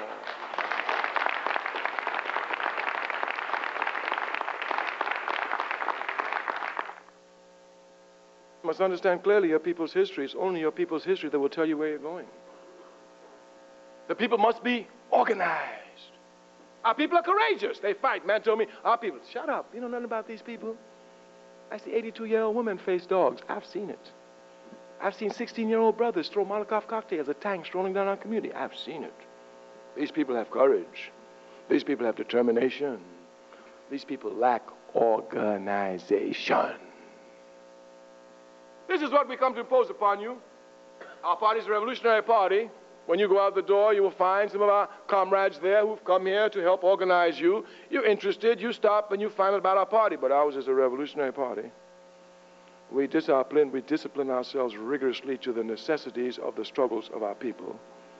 Nothing is more important to us than the interests of the masses of our people. And we do not play with this and can neither compromise it. So if you come to our party, you come to a serious party. When you begin our party, the first thing we ask you to do is to read. Could you hear that? The very first thing we demand is just read. For the first 6 months, your only obligation is to read 5 pages a day of certain books about our history. We want to impose upon our people reading as a systematic manner of acquiring knowledge. We don't read, you know. I mean, we the best dancers on the college campus, and we dancing all the time. Seems if you could do something good, you should strengthen your weak points. We're the worst readers on the college campus. And if you truly understood the history of your people, all of you would be the best students on this campus because your people sacrificed for you to get knowledge which they need to advance them. We want you to organize your people. We'd like you to join our organization, but let me tell you now, because I know the capitalist system will confuse you. Say, oh, we went to hear Brother Kwame Ture in the 60s. He was crazy. He's crazy now. Now you're talking about revolution and Africa and socialism. I ain't in it. I ain't got no problem with it. But you must admit that you do have a responsibility to your people. You have to admit that. And that if you will not fulfill your responsibility the same way that others fulfill their responsibility, the responsibility must be fulfilled. So you may disagree with the All-African People's Revolutionary Party. I have no problem with you. That is to say, if you do not belong to the All-African People's Revolutionary Party, I have no problem with you. But you better belong to the National Association for the Advancement of Colored People. And you better not be no card-carrying member. You better be sure enough member. If you're not a member of the All-African People's Revolutionary Party or a member of the NAACP, you need to be a member of the Urban League. If you're not a member of the All-African People's Revolutionary Party, you need to be a member of the Nation of Islam. If you truly care about your people, you need to be in an organization fighting for your people, because I can tell you the truth. I'm a bad brother. I mean, look, I didn't even think I lived this long. That's how bad I am, you understand? But listen, I'm bad. You understand? I know I'm bad. But as bad as I am, I know I cannot struggle alone. And from the time I've been conscious, I have never been out of an organization in my life. I've been expelled from some. I've been forced to resign from them. But before I'm expelled, I'm already in another one. Before I resign, I've already joined another one, of course. Malcolm X was assassinated when he was in between organizations. I understood that. That's how I've always been in an organization. I'll tell you I'm bad. If bad brothers or bad sisters could win the fight, look here, we would have already won it, because we've produced some of the greatest men and women that this century has seen throughout the world.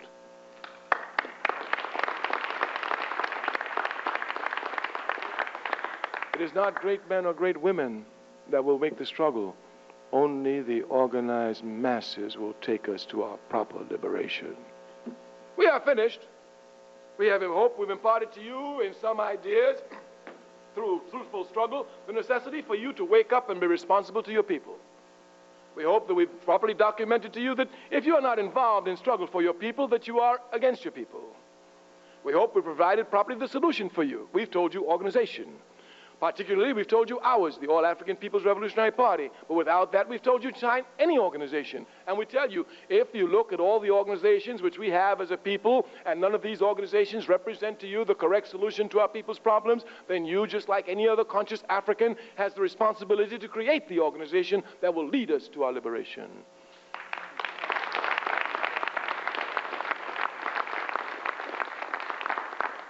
We will only be free when we are consciously organized. You have a responsibility to make. Come, organize the masses of your people. Thank you. Ready for the revolution.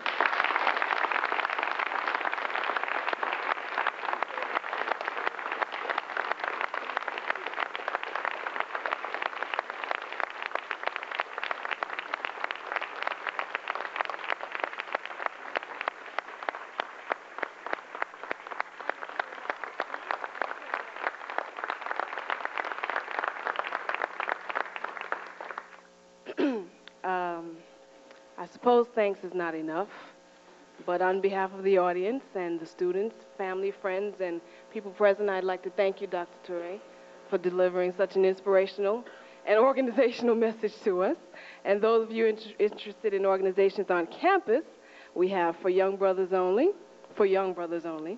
we have Black Student Leadership Council, chair back there, Shameen Graham, if she'd like to stand, if you'd like to speak to her about joining. And we have Black Student Union and many others that maybe are waiting to be formed. Think about it. Right now, we will entertain questions from the audience. As you see, we have 3 microphones in the aisles. Feel free to come up. Dr. Ture is open and willing and able to answer all questions, I suppose. All right, let's have it.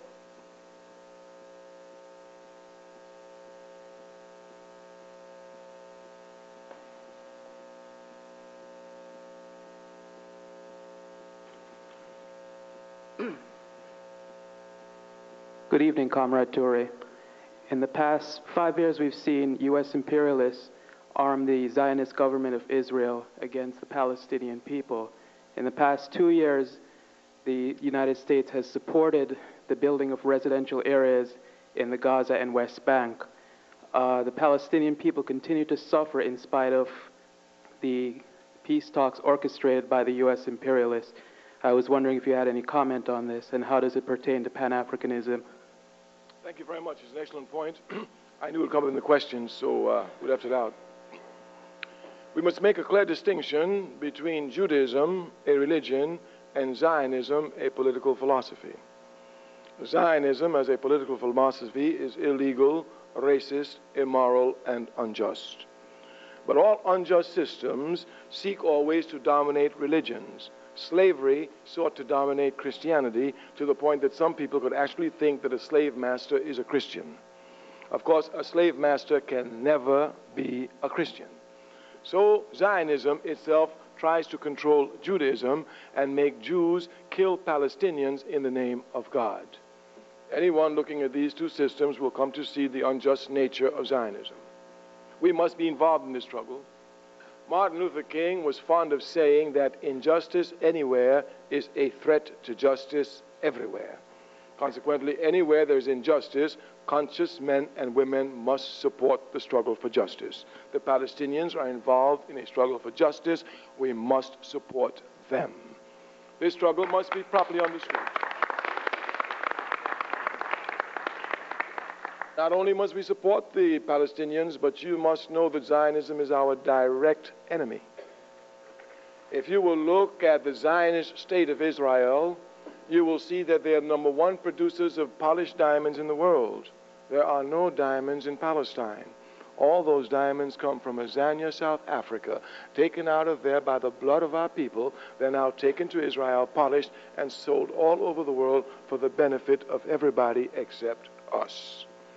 If you will look properly, even at your television clips here, you will see the racists in Azania, South Africa. Look at their guns properly. The machine guns they have are called Uzi submachine guns. They are made in Israel, and they're sent there to shoot us down. The state of Israel have invaded the sovereign territory of Uganda. It has made war with Egypt. It has shot down civilian planes of Libya. It has invaded Tunisia. It has nothing but contempt for Africans. Not only does it bother us in Africa, man was telling me, that's in Africa. In America, what they do to us is pathetic. I can stand up here in this audience. I can criticize Bill Clinton. I can call him all sorts of mama jamma, whatever I want to call him. No white person in the country will call John Jacobs or call Jesse Jackson and say, did you hear what Kwame Ture said about Bill Clinton? You better stop that. But if I get up and say something against Israel, they call Jesse Jackson, you better tell him not to do that, make a statement against him. They cause confusion among us without even thinking twice about it, showing us the contempt for which they have for us. Everywhere. Look at the problem between Farrakhan and Jackson. The Zionists started it. Anytime you say something against them, they'll call up another one, say, hey, you better attack him. You heard what he said about him? You better show that you're not an anti-Semitic. Listen, I get up ever since I've been a young man in 1967, when with the Student Nonviolent Coordinating Committee we made our position against Zionism. I've always told everyone I am anti-Zionist. Tomorrow in the newspaper you will read Kwame Ture is anti-Semitic. I've never said I'm anti-Semitic. I tell you what I am. I'm anti-Zionist. I cannot be anti-Semitic. When you use the word Semite, you use a word of biological specification. Arafat is a Semite. Sharon is not a Semite. He's a Cossacoid. So I'm not confused. If I support the Palestinians, I support the Semites. I cannot be anti-Semitic. And of course, they can't say anti-Jewish. I know that this is my people's contribution to humanity. I'll never be against that which my people gave to humanity. I am anti-Zionist, and they affect us. You know, the Zionists control the political situation in America. George Bush used to act bad, but when they told him jump, he used to say, how high? Yes. All the money that goes to this vicious state to get guns to shoot down the Palestinian people should be used to clean up the homeless inside of this country. They will bomb Saddam Hussein for violating laws. Israel has violated every law in the United Nations, and nobody in the United Nations dares to take any sanction against them. They put Palestinians, kick them in the cold, 15 years old, 16 years old. All the Americans go there, take them back, take them back. No. Nobody does anything. This is an unjust state, and we are revolutionaries. Kwame Nkrumah teaches us the secret of life is to have no fear. The only fear we have is being irresponsible to our people. Zionism is an illegal, racist, unjust political system, and all of us have a responsibility to give unconditional support to the Palestine Liberation Organization, just like America gives unconditional support to the Zionist state of Israel.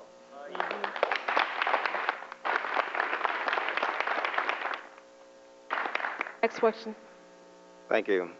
Dr. Ture, you mentioned that if you see Africa, you will love Africa. Now, we know that the entire world is infiltrated so much by Western and European values and monetary influence, etc. What part of Africa or what things in Africa are there left for us to look at and love?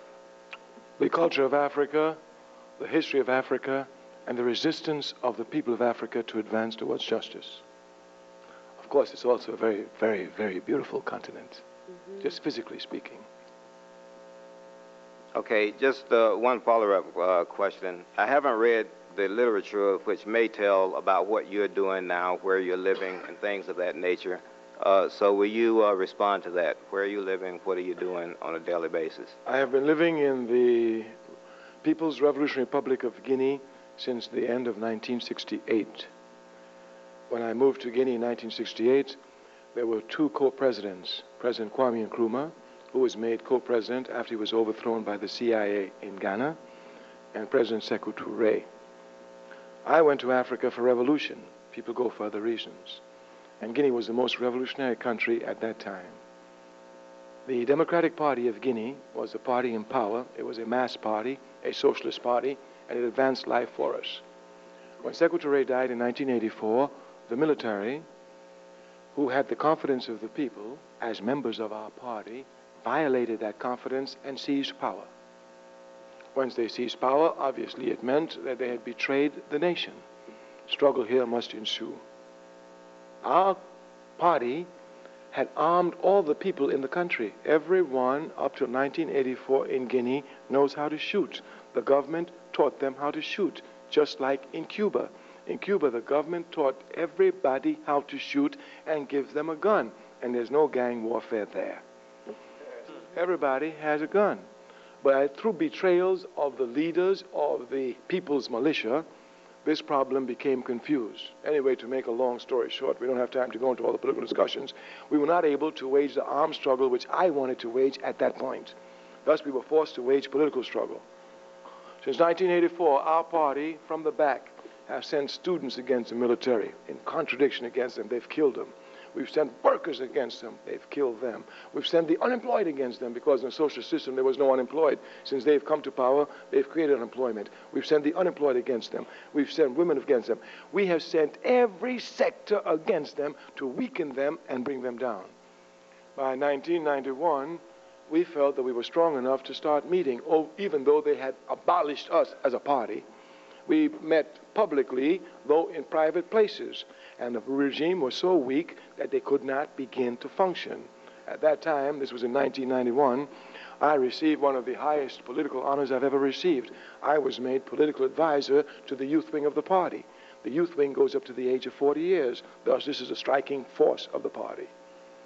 Through our constant meeting and pressure on the army, it became clear that they could not stop us as we were meeting and had done proper work over these last 8 years, though I must tell you, all of our cadre were arrested, all of them were tortured, I myself was arrested, so they arrested us all. They thought they had everything under control, but we are fighters here, Jack. You arrest me, you really look for trouble now, Jack.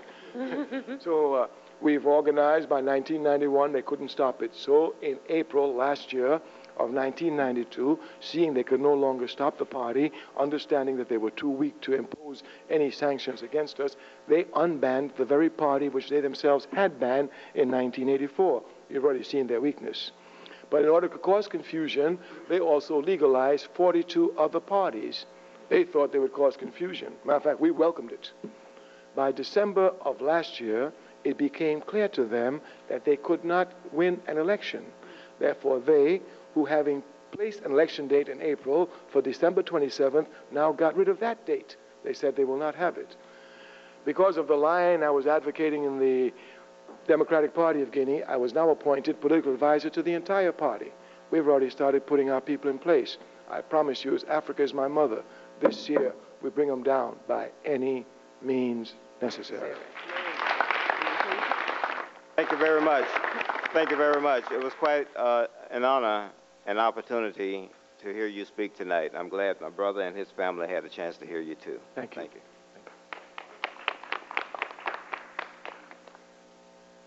Yes, I'd like you to make a comment or to try and make a connection between our struggle here in America and the struggle in Africa, especially in Southern Africa and in Western Africa, and try to comment on the Pan-Africanist aspect of our struggle. Well, I think the problem is that, first of all, many of us do not know we're Africans. That's first. So since we don't know we're Africans, we do not know that the interests of Africa should be supreme in our lives. So our first task is, of course, to let them come to understand that they are Africans, and that they, more than anybody else, must look to Africa because they were snatched out of there against their will. Once they begin to do that, they'll begin to see that the same problems that are found in Africa are the same problems that are found here in America. And once they begin to do that, they will see the same enemies we have in Africa is the same enemies we have here in America. When they do more and more work, they will come to see exactly what the Honorable Marcus Garvey says. We're one people, with one God, and one destiny. Consequently, our work with Pan-Africanism is to let them know, first of all, that they are Africans. Once they know this, then the logics will follow properly. But it is clear that the more Africa advances, the more we advance. I remember, this is a fact, I'll give you a story. When I was a student at Howard University in the 1960s, a lot of people, and I've read a lot of books on the civil rights, what they call the civil rights movement, the human rights struggle, but I've never seen anybody mention in their book the role that independent Africa had to play on the speeding up of desegregation in this country. And I know the role it played. I'll give you one concrete example. When the African continent got a lot of independence in the 1960s, they sent ambassadors to this country. Now, usually in America, you'll have two ambassadors. One is an ambassador to the United Nations, which is a mission to the United Nations. The other one is a real embassy, the embassy to the United States of America, which is found in Washington, D.C., which is the capital of America. So in the early 60s, these African diplomats used to ride by car between New York and Washington. Now, once you leave New York and New Jersey, which wasn't segregated, you entered Delaware, which was segregated. You came into Maryland, which was segregated, before again you could arrive at Washington, D.C. Well, these poor diplomats, they got confused with this democracy that they heard about in America. And when they would come along Route 40, which was in Maryland, and they get hungry, they want to go eat. And when they got in there, those white folks didn't care I don't care what robe you're wearing, you ain't coming in here. So all their clothes meant nothing, they were putting them out. The State Department had to go to every store on Route 40 and tell the owners that when these Africans come in here, wearing their clothes, driving these big cars, let them in.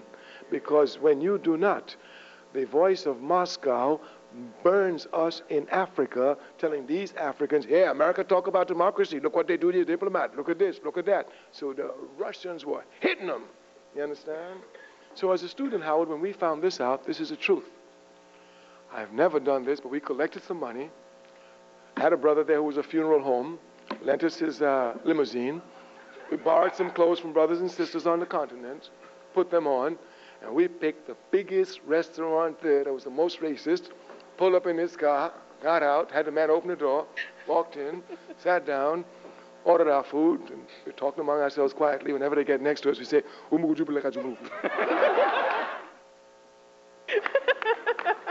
we ate perfectly.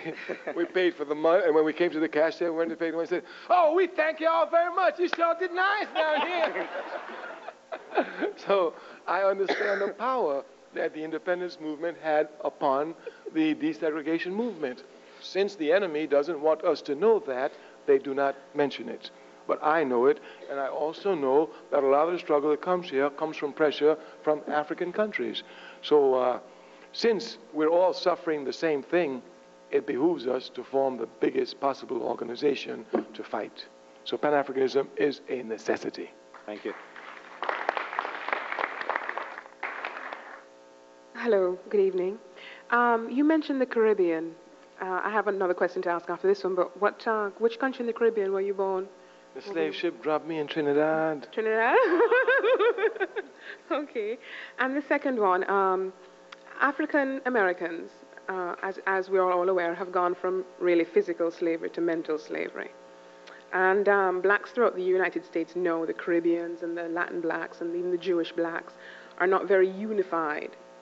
Aside from, I suppose, self-knowledge, which will, of course, in turn, hopefully evoke self-respect, what else do you think is needed for the blacks throughout the country to unify more than they are?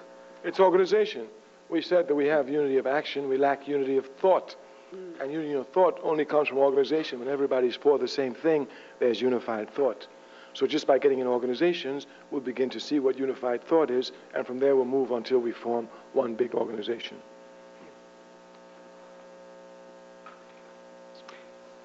As an Afro-Nicaraguan who has chaired the path of discovering what's been denied to us, part of our humanity, I have enjoyed many aspects of your presentation, celebrating that truth that's been denied from us.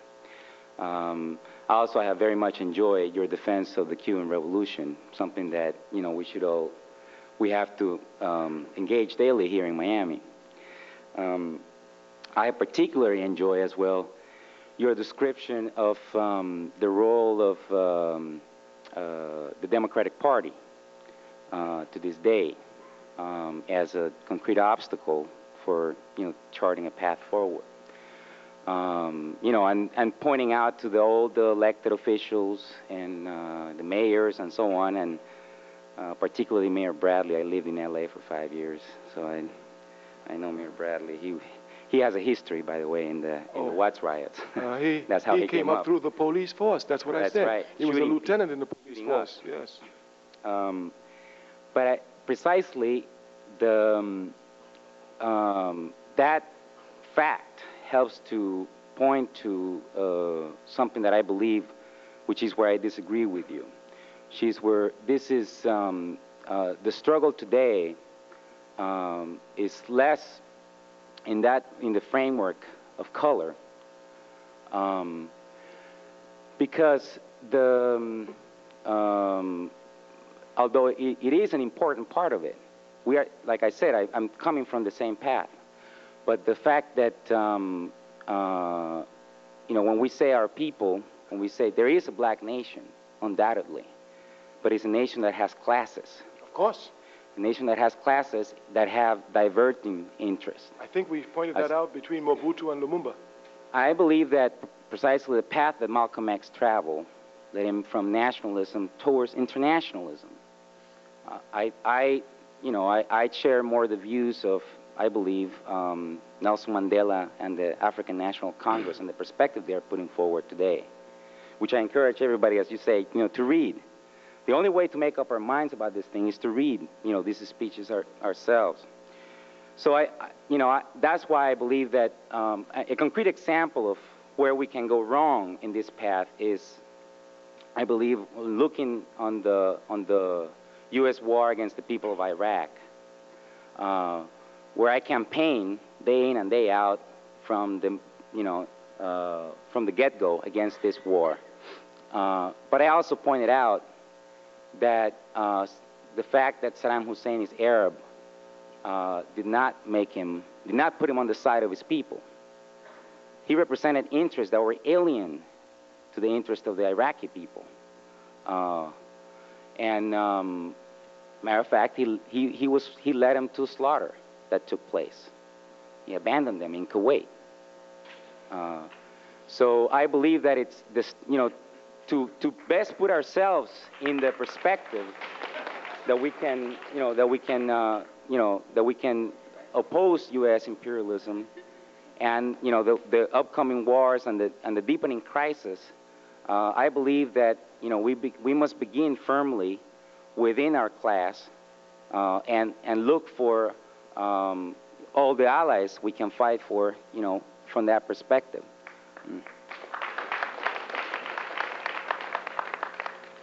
Okay, but I do think that if you listen very carefully to us, that we recognize these class differences essentially. We've separated the individual advancement against that of the masses. We've shown the difference between Mobutu and Lumumba, which is that of a neo-colonialist versus a socialist. We said we were socialist, and when one says one is a socialist, class struggle here is implied. Sometimes, because of the cultural differences, people miss the same concepts being preached. Most people think that Malcolm X became a socialist in the last 9 months of his life after he left the Nation of Islam. But if you listen to Malcolm X, he had clear and precise class divisions in our community when he gave us the house slave and the field slave. Here is a proper class distinction. So these class distinctions do exist. Maybe we do not use the same political terms as our relationship to the means of production, which makes us here and there, but the class struggle is intact there, because if you're not for Mobutu and you're for Lumumba, and they're both Africans, there must be a reason. If these mayors are powerless and they come from us and we have no respect for them, there must be a reason. So the class struggle is always there. But when you speak before, of course, if we're speaking to our party, the All African People's Revolutionary Party, now we use terms about, okay, what is the relation to means of production, why they're here? But when you speak to people who are confused by imperialism, you want to give them broad outlines of this class struggle to move them step by step. As they get into their organizations, these organizations will really pull the hard line on political education. So we are in total agreement with you. We may disagree just in what appears in language and tactics and how hard you want to push the class line, other than just leave general outlines in the beginning. So when we speak to an audience like this, we leave general outlines, but if we were speaking in Cuba, or if we're speaking in Guinea-Bissau, or if we're speaking in Tanzania, these socialist countries, we will make Karl Marx sound like our brother. So we continually do this 100%. Of course, we must tell you, if we didn't tell you, that everybody must read Karl Marx. He's a great man. All right. Okay, if they want to do fast, we go. It's up to you. I'm at your disposition. Okay, I was explaining to Brother Ture that we're having an open reception tonight. Brother Ture has insisted that there will be no elitism. There will be no VIP list for people to go upstairs afterwards to have a private reception. Everyone is invited to the reception. It will be in here in the ballroom. So that way everyone can have their equal chance to ask questions. So I apologize to the people who have been standing. We'll take 2 more questions, and then we'll open up everything to everyone in the ballroom. Brother Ture, did you want to announce something? We just want to make sure to remind you now, if you're interested in our party, that Brother Kweku is at our table. So as you pass out, you get some information, and if you're serious, want to know about our organization, information about it, you can help him, speak to him there, and he'll give you a list. We also have to announce to you that the Republic of New Africa, an organization that fights in your name, if not for you, will have Black Nation Day, which they've been having for years, and it's March 26th, 27th, and 28th of this year in Jackson, Mississippi. There's a flyer here, so any of those who are interested, we can pass it on to them. We go to 1, 2, 3. Let's do this. Okay, let's. We go 3 across, and I'm ready, but they say the other 2 we can ask upstairs. Is that okay?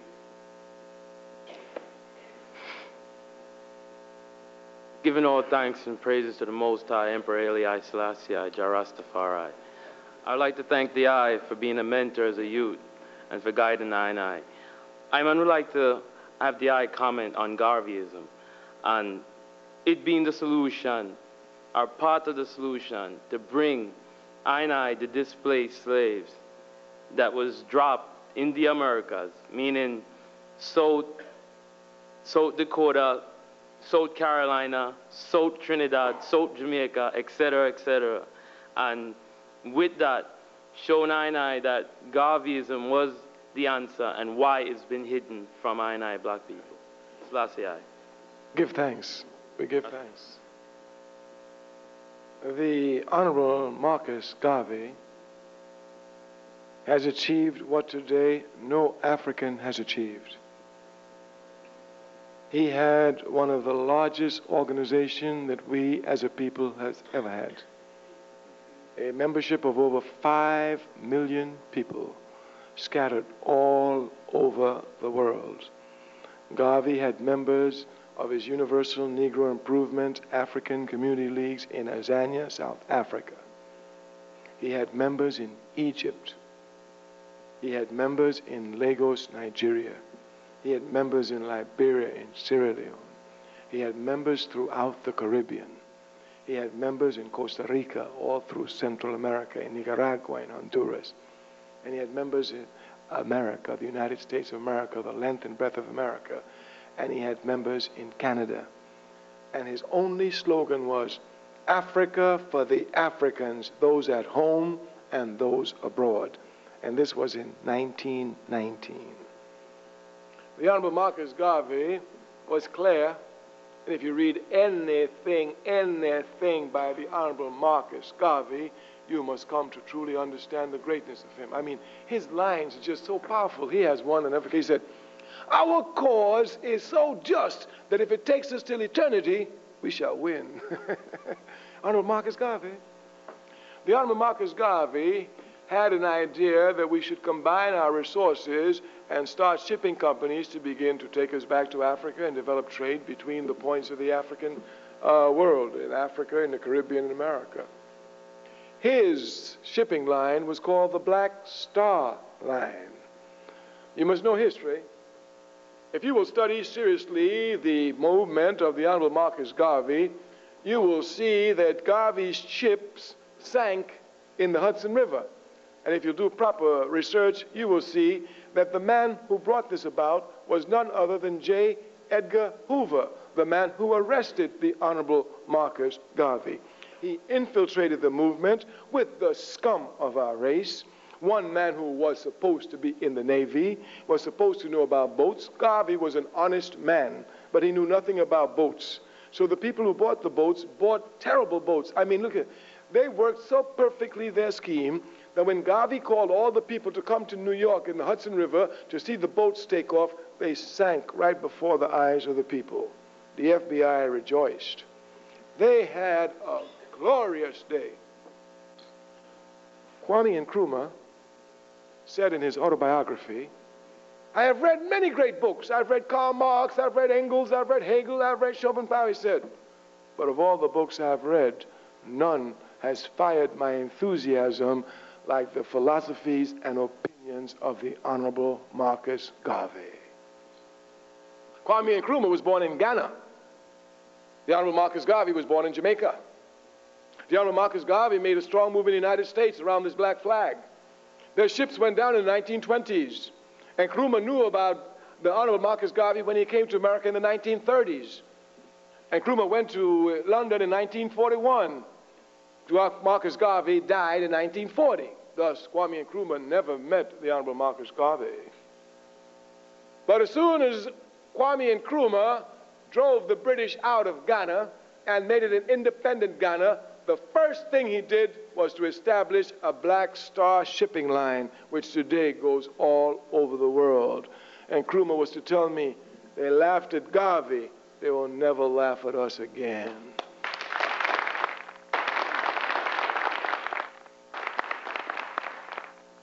You must come to know the Honorable Marcus Garvey.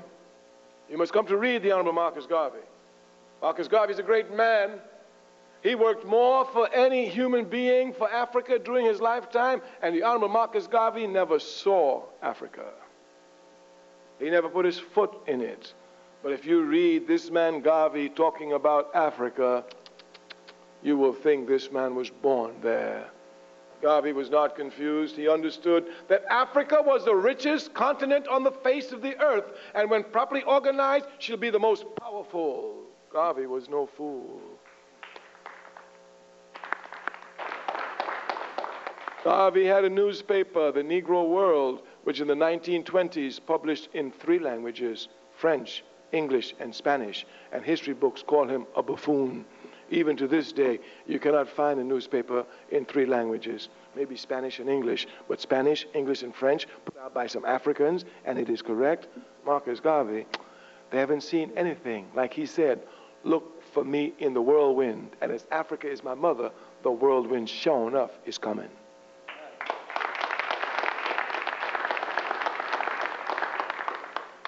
Dr. Ture, are you a Christian?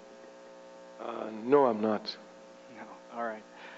Perhaps. But of course, I must tell you now, I study the Bible, I study the Quran, I study the Torah, I study the books of certitude from the Baha'i faith. I've read the 2 volumes of Nichiren Daishonin. I study all the time the works of Buddhists. I study all religious works simply because I know as a human being, since these books have affected these many people for this length of time, and I have to be reacting with them, it behooves me to know what these forces are.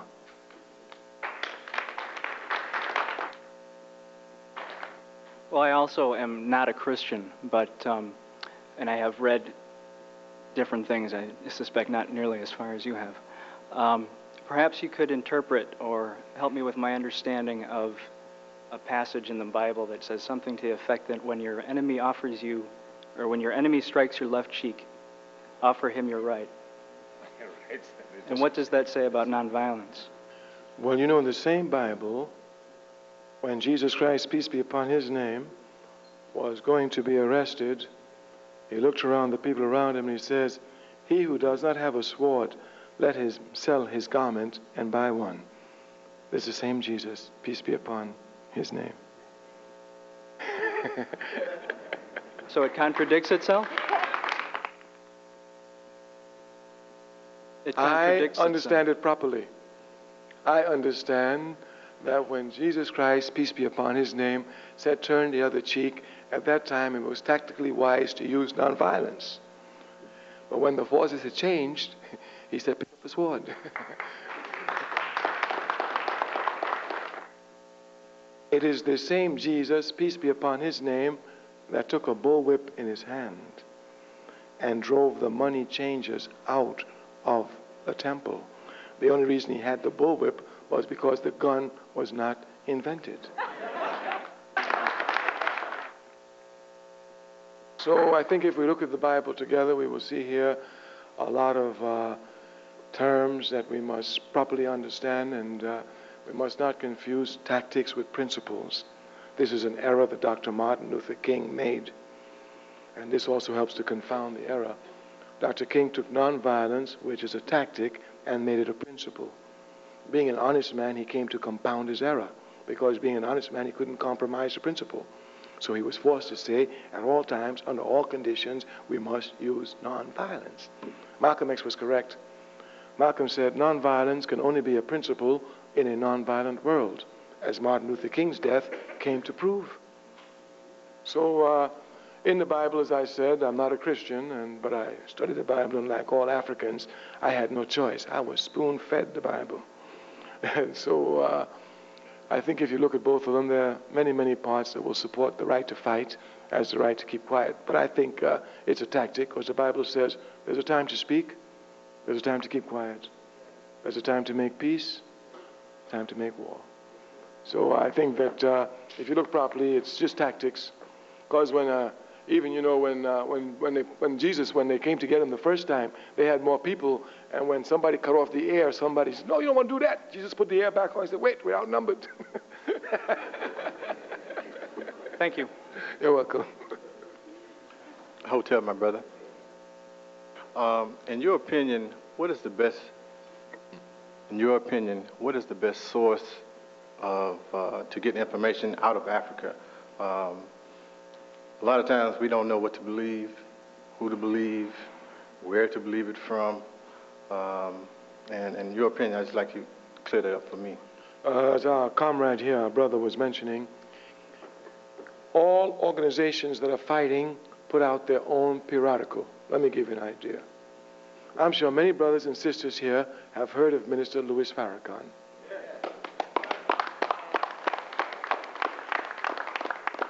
And I'm willing to bet you very few of them have ever read The Final Call.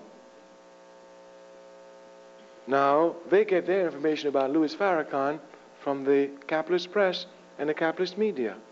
Every week, I read The Final Call. So I read, that's The Final Call is the paper of Minister Louis Farrakhan. Every day on CNN, I will hear something about the ANC. But I read the publication of the ANC on a weekly basis. Our party, what is that publication? Shabasha, they have one for the armed struggle. Shabaka, they have a couple of others. Awake. For Nsizwe and Como, the armed struggle arm, the one I used to read a lot, that one is called Shabasha. But since they've come down with the armed struggle, they don't publish that too much. But they have other publications. They have letters from Mandela, his speeches, etc., etc. So you can read them. From the Pan-Africanist Congress, they have Azania Combat. The Black Conscious Movement of Azania have Lesheshe.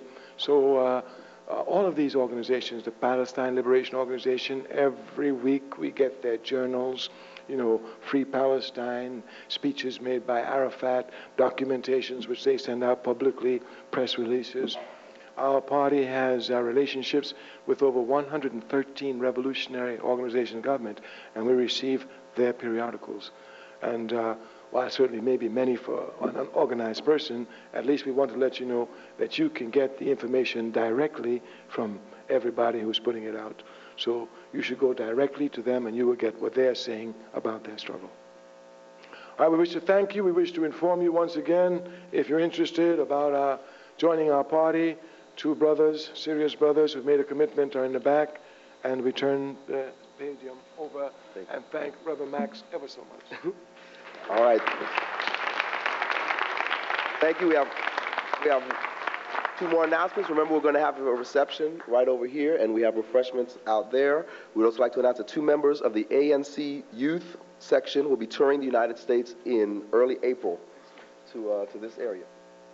For more information, you can contact myself, or there will be some other members who will be over on the side. And I'd like to thank our hostess for the evening, Sister Karen Andre, standing over there. And I want to thank everyone for coming out. Thank you.